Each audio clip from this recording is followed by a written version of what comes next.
Some men are walking red flags. Some men are green flags. And then there are the men who somehow summon police officers without ever committing a crime. Today's Pokédex entry wasn't toxic. He wasn't manipulative. He wasn't even particularly complicated. He was just double trouble. And somehow, every time I saw him, chaos punched a time card. Welcome back to All the Men I've Swiped Before, the podcast where modern dating becomes a case file. I'm your host, Swipe Jow. Each episode, we crack open the dating Pokédex and investigate another fascinating specimen from the wilds of modern romance. Today's entry, Double Trouble. Classification, Chaos Magnet Pokemon. Primary attack, unexpected situations. Secondary attack, adventure by accident. Special ability, summoning law enforcement without committing any crimes. Known habitat, trivia nights, parking lots, and situations that begin with the phrase, well, that's weird. Let's open the file. Double Trouble and I first crossed paths in the summer of 2017. He was tall, funny, considerate, and a devoted father. He had recently relocated from California after his ex-wife moved to Texas with their children. Rather than staying behind, he uprooted his entire life to remain close to his boys. Y'all, I don't know what your love language is, but mine is seeing a man show up for his kids. That'll get my attention every time. Our first date was simple. Tacos, conversation, and a softball game afterward. He was exactly who he claimed to be. There were no surprises, no hidden wives, no weird photographs, no gift wrap.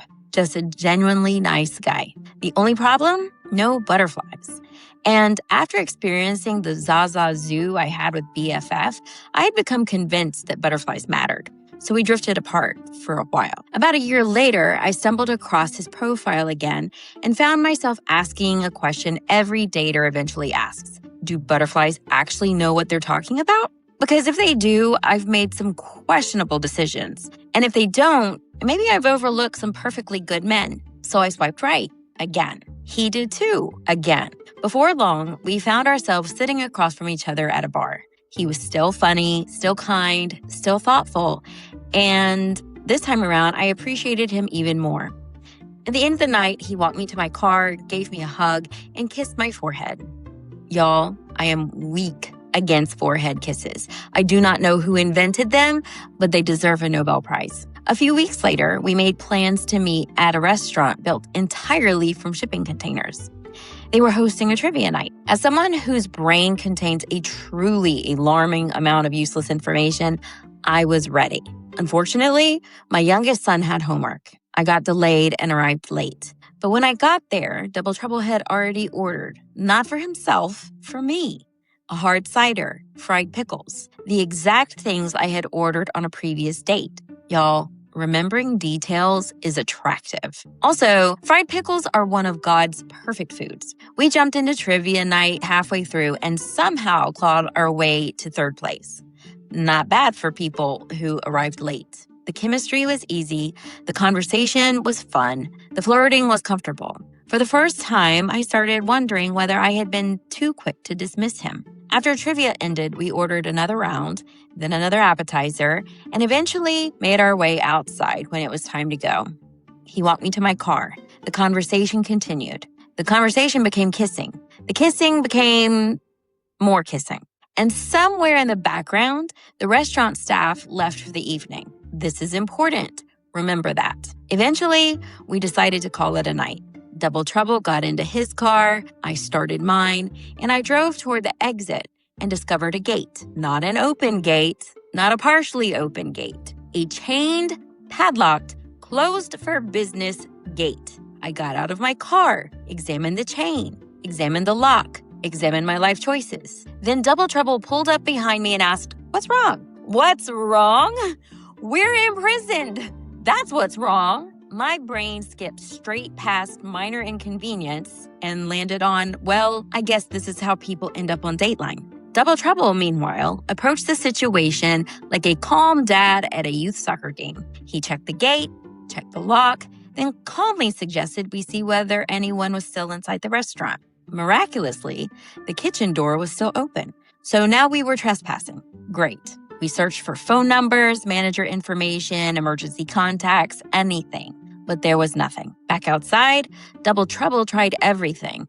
Looking for a hidden key, picking the lock, removing the hinges, negotiating with the gate spiritually. Nothing worked. Finally, I called the police, which is not how I envisioned ending my date. 3 patrol cars arrived. 3.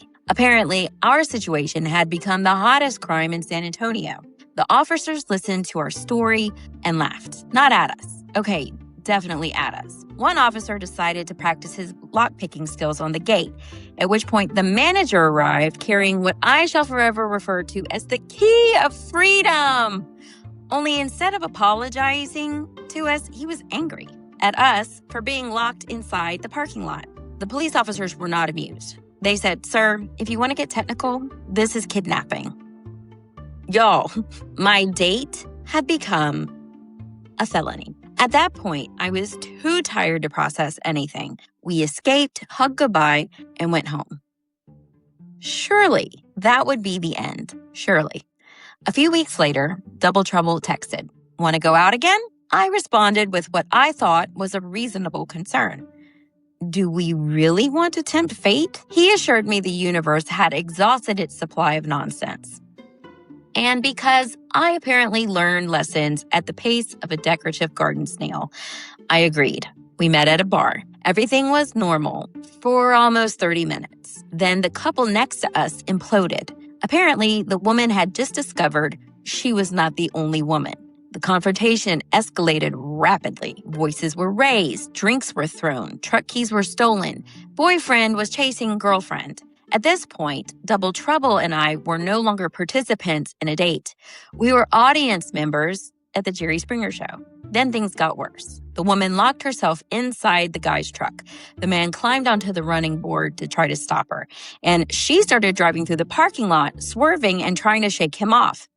Y'all, the entire bar ran outside. Bartenders, customers, random strangers. We were all emotionally invested. Eventually, someone called the police. Again, another date, another police response. At this point, I was beginning to suspect Double Trouble was secretly sponsored by local law enforcement. Here's the funny thing. Double Trouble was not actually trouble. He was wonderful, thoughtful, kind, funny, a genuinely good man. If anything, I wish I had met more men like him. We are still friends today. Honestly, I think that is exactly who we were supposed to become. The problem was not him. The problem was that every time we got together, reality started behaving like a sitcom writer had taken control.